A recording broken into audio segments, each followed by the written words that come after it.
What is up, ladies and gentlemen, boys and girls? Welcome to episode 62, I think, of the Be Great podcast. And on today's episode, we got some more preseason conference previews for college football.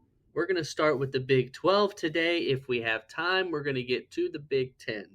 Now, I know we had time, obviously, to do ACC and SEC last week. The reason why I don't know if we'll have time for both conferences today is because I want to talk about a specific issue and a specific topic first before I get into the Big 12. So there's been a lot of talk recently about the playoff, and there's also been a lot of talk about the SEC playing only 8 conference games instead of 9. And I just want to give my point of view on it. I feel like we have a lot of Big Ten losers who want to be a bunch of crybabies and act like the SEC and Big Ten are the same. So let's just get right to this, okay? So we have Big Ten losers on Twitter or X, whatever you want to call it, who are going around saying, "Oh my gosh, can you believe the SEC doesn't want to play 9 conference games? They only want to play 8. Can you believe this, Geraldine? I can't believe this. Can you believe they tell us it just means more, but clearly it doesn't. They want to keep their cupcake schedules. Can you believe that, Geraldine? They want to keep their cupcake schedules. They don't want to play a hard competition. They're clearly scared. Here in the Big Ten, we play 9 conference games because it just means more over here, Geraldine." Let me just stop you right there, okay? You want to know why the Big Ten wants the SEC to play 9 conference games? Let's talk about that. Let's talk about why us SEC people, we don't care if the Big Ten plays 9 or 8 conference games. We don't. But the Big Ten, they seem to really care whether we play 9 or 8. Do you want to know why? Because they know, they won't admit it, but they know what we know. And it's that the SEC is way deeper and way harder than their bum conference up north. Okay? That's a fact. They win 2 national titles in a row, one in which they cheated, and they just lose all sense. They forget who they are. Let's go down the list, shall we? Do you want to know why it's okay for Ohio State and Penn State and Michigan and Oregon to play 9 conference games? Because 95% of those games are Northwestern, Purdue, Wisconsin, Minnesota, Rutgers, UCLA, Washington, who outside of 1 year with Michael Penix has been mostly mid. USC, who hasn't been a real threat in years. Who else? Who am I missing? I know I'm missing somebody. Oh, Iowa, who basically doesn't have an offense. Who else? Nebraska, who hasn't been relevant since like before I was born, and now sure they have Matt Rule. Are they a threat? It remains to be seen. Am I missing anyone else? Because I'm at almost double digits. I might be at double digits. I don't know. Michigan State, largely irrelevant nowadays. I like what are we talking about? Illinois, most of the time irrelevant. It's really a 50-50. Indiana, mostly irrelevant until now. But even last year had a cupcake schedule. Are you kidding me? And yes, we have our bad teams in the SEC. Mississippi State is garbage. Vanderbilt, 95% of the time, is garbage. Okay, Arkansas, most of the time, is garbage. Who else? Kentucky, for a majority of the time, I wouldn't necessarily say is garbage, but is not good. That's like what, 4? Ole Miss was almost in the playoff last year. South Carolina, almost in the playoff last year. Missouri Missouri would beat more than half of the Big Ten teams, guarantee you. Who else? Tennessee has been was in the playoff last year. Alabama, borderline playoff. Georgia was in the playoff. Texas A&M was close. They were ranked, I think, by the end of the season. Who else? And also, Texas A&M would beat a majority of the Big Ten teams, as would Ole Miss, as would South Carolina, as would who am I forgetting? Who else would beat them? Let's just go down. How many SEC teams would beat majority of the Big Ten teams? So Georgia would, Ole Miss would, Texas would, Oklahoma would, Florida would, LSU would. I don't know if I said Alabama, but they would. Honestly, I'm losing track of who I'm saying. Missouri would, Texas A&M would, Auburn, depending on the year. Who else? Missouri. Wait, I already said Missouri. Tennessee would. I mean, this is what we're talking about. That's why the SEC shouldn't have 9 conference games. And that's why they don't have 9 conference games, because they know it's going to be way tougher on the SEC teams because we're all pretty good. Well, not all of us, but you get my point. We're a lot deeper than these other weak conferences like the ACC, where 80% of them, it's like playing a school for the blind. The Big 12, who plays no defense. And the Big Ten, who wants to act like they're on the same level as the SEC when a majority of their conference is full of bums. Bums. Some of the teams in the Big Ten barely have a functioning offense. Cough, cough, Iowa. Cough, cough, Wisconsin. Cough, cough, Northwestern. Like, stop. Stop. Just stop. It's ridiculous. To even last season, because we're talking about the regular season here when it comes to 8 or 9 conference games. Last season, SEC only had 8 conference games, and guess what? They had 12 of the top 13, or actually, I think it was 11 of the top 12 hardest schedules in the nation. So stop being crybabies. I know that's what the Big Ten is best at, being crybabies. Ryan Day finds a way to be a crybaby even when he wins. I think it is the hair dye he keeps putting in his beard. I think it's getting into his bloodstream. That's just my personal opinion. He needs to just give it up, by the way. He just stop with the hair dye. It's not necessary. No one's beard is that black, okay? Especially not yours, brother, okay? Stop. You're not fooling anybody. But I just had to get that off my chest to start. But let's get into the Big 12.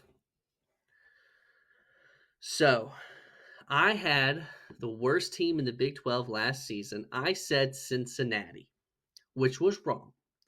It ended up being Oklahoma State, which I doubt anyone would have predicted because,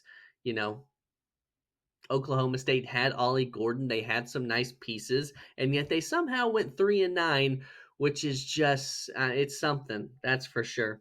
Utah also had a down year. This year, as my worst team in the Big 12, I have UCF. I think that I think Scott Frost simply is not a good coach. I don't think he's going to recreate any magic at UCF. UCF went 4-8 last year. They were the second worst team in the Big 12. And I think this year they're going to be the worst team in the Big 12. That's just my opinion. Most disappointing. Last year I had Colorado, and I can admit I was wrong. I said Colorado wouldn't make a bowl game. They ended up going 9-4. They finished 4th overall in the conference, and it was a good season for them. It was a good season for Colorado last year. I was impressed with what Dion was able to do.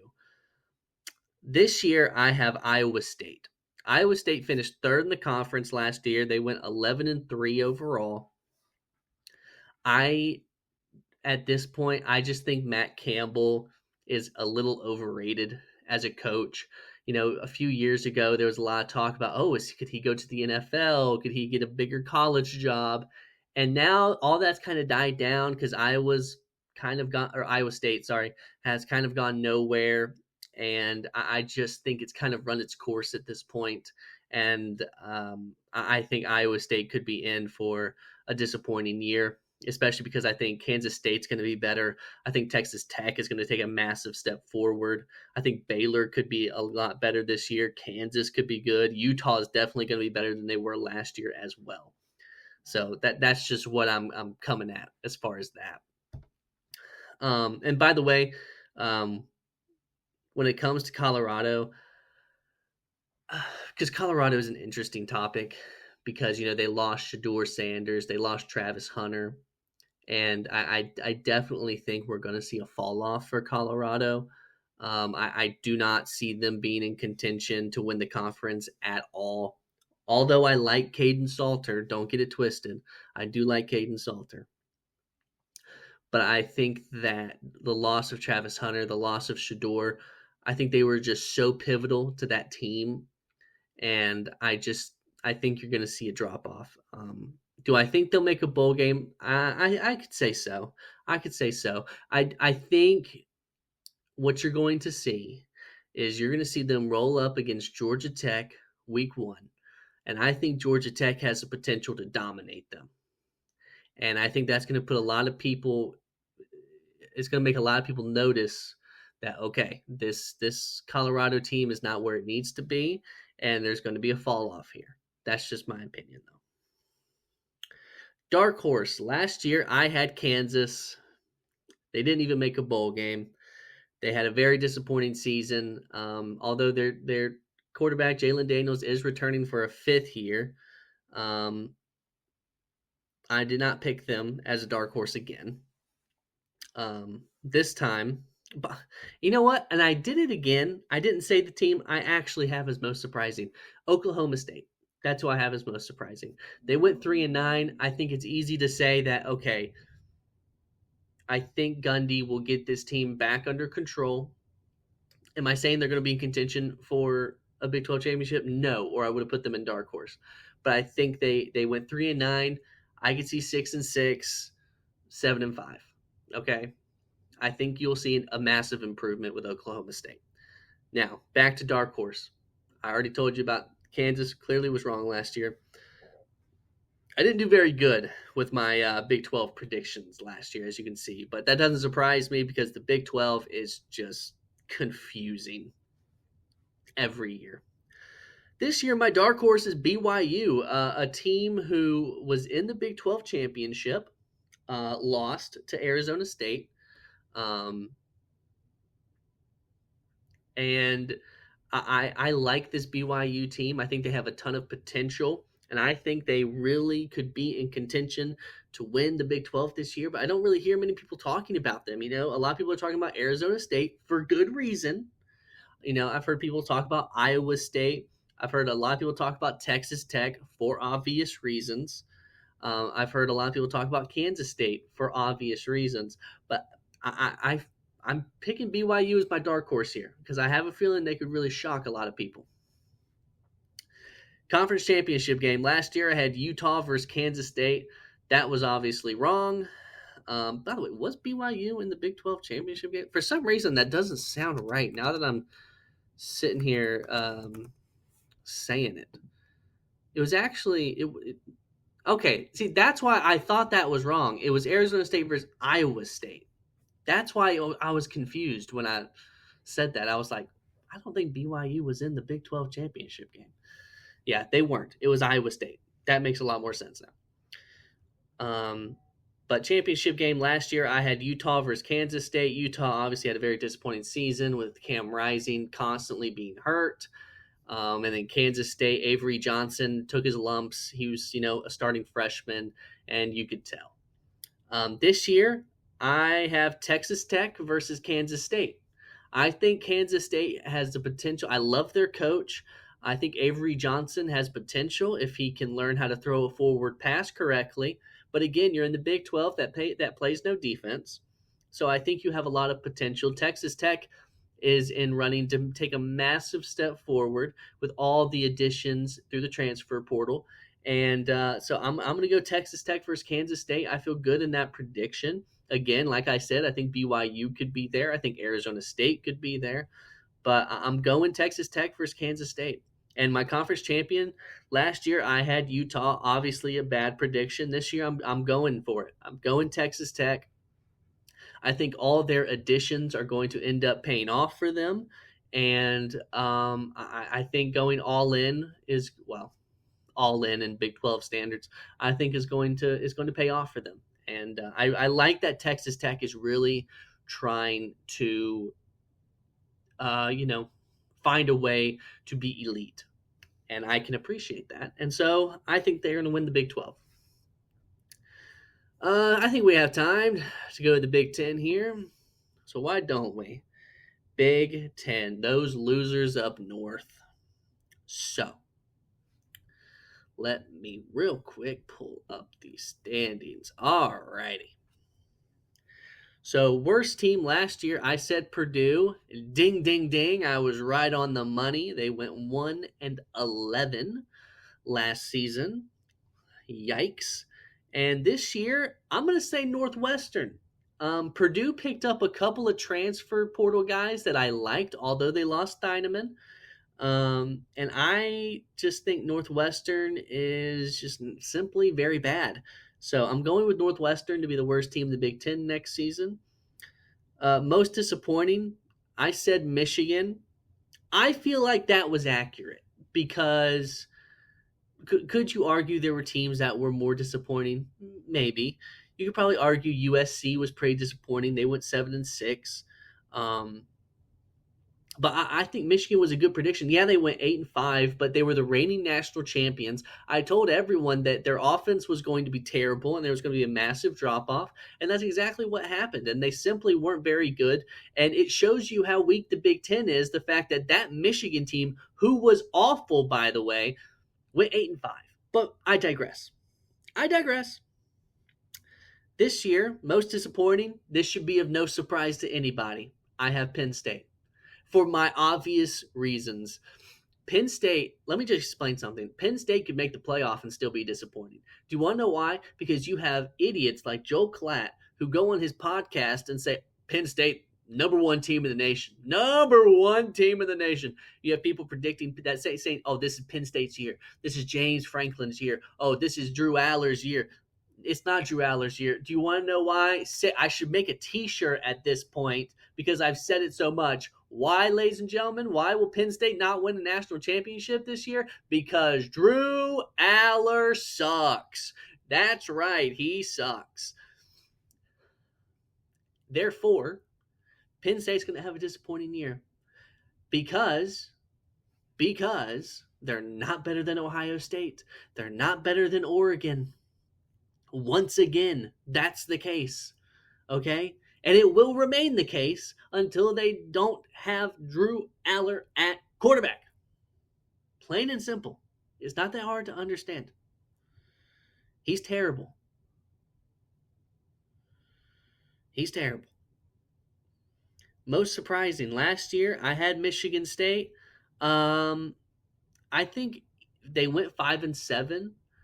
But I'm pretty sure their win like a lot of people when I looked at their win total were predicting like 3.5, and they ended up winning 5.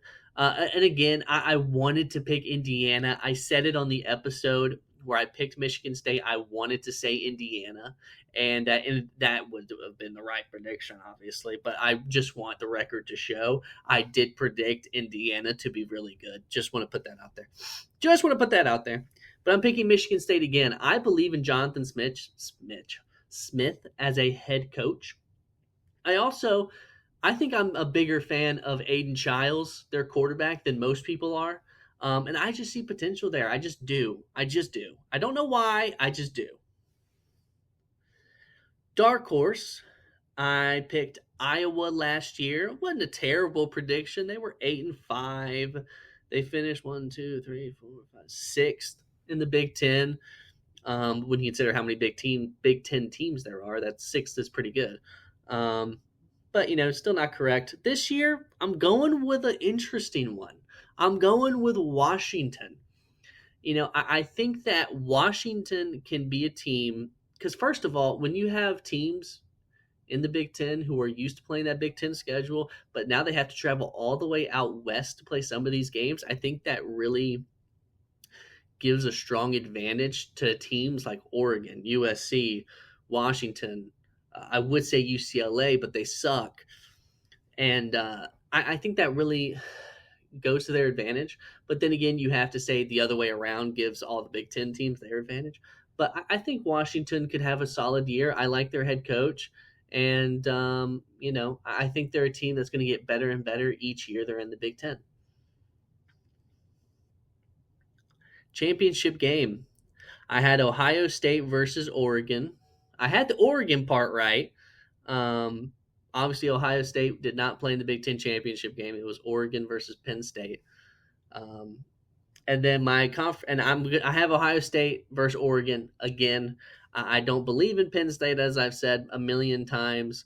Um, I think Oregon is still a very good football team, and I think Ohio State is still a good football team. I mean, that's just how I feel. I believe in Julian Sain and Dante Moore, who I've never seen play way more than Drew Aller. What does that tell you?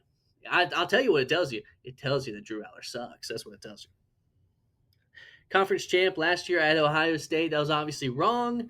This year, I'm going Oregon. I'm going Oregon to go back to back. I just think Dan Lanning has this program in such a good spot and such a good position. I think his rosters year after year are really good. He just needs to have a lot better coaching in the big games, in the big moments. If he had that, this Oregon team would be dangerous every year. But it's like you get into these big spots and you look at Oregon and you're like, is Dan Lanning going to get it done? I don't know. The only person who seems worse at Dan Lanning in big games seems to be James Franklin, who he faced in the Big Ten championship last year. So those are my conference previews. I also ranted about about Big Ten idiots, and that made me feel good inside. I won't lie. I hope everyone enjoyed this episode. I hope all my predictions come true, but we will see. And I hope everyone has a tremendous Thursday afternoon. And please don't forget to go out and be great.